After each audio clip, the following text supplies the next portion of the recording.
ಪುನೀತ್ ರಾಜ್ಕುಮಾರ್ ಹೃದಯ ಜ್ಯೋತಿ ಯೋಜನೆಯಲ್ಲಿ ಹೃದಯಾಘಾತದಂತ ತುರ್ತು ಸಂದರ್ಭಗಳಲ್ಲಿ ಆ ಗೋಲ್ಡನ್ ಅವರ್ ಅಂತ ಏನ್ ಹೇಳ್ತೀವಿ, ಆ ಸಂದರ್ಭದಲ್ಲಿ ರೋಗಿಯ ಜೀವವನ್ನು ಉಳಿಸೋದಕ್ಕೆ NF+40 ಅಂತ ಗಟ್ಟಿಯಾಗಿರ್ತಕ್ಕಂಥ ರಕ್ತವನ್ನು ತೆಳುವು ಮಾಡಿ ಜೀವವನ್ನು ರಕ್ಷಣೆ ಜೀವ ರಕ್ಷಕ ಇಂಜೆಕ್ಷನ್ ಅನ್ನು ಕೊಡಲಾಗುತ್ತದೆ.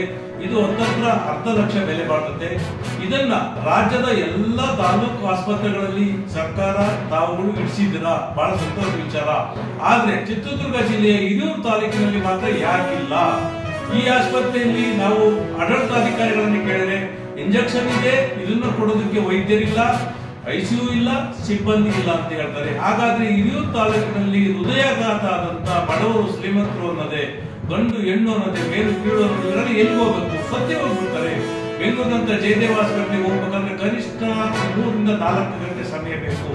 ಆದ್ದರಿಂದ ಏನು ಮೇಲ್ಕಾಣಿಸಿದ ಅಧಿಕಾರ ವರ್ಗದವರು ತುರ್ತಾಗಿ ಇಂಜೆಕ್ಷನ್ ಅನ್ನ ಹಿರಿಯೂರಿನ ಸರ್ಕಾರಿ ಆಸ್ಪತ್ರೆಯಲ್ಲಿ ಇಡಬೇಕು ಅಂತಂದೇಳಿ ತಮ್ಮಲ್ಲಿ ಮನವಿ ಮಾಡ್ತಾ ಇದ್ವಿ.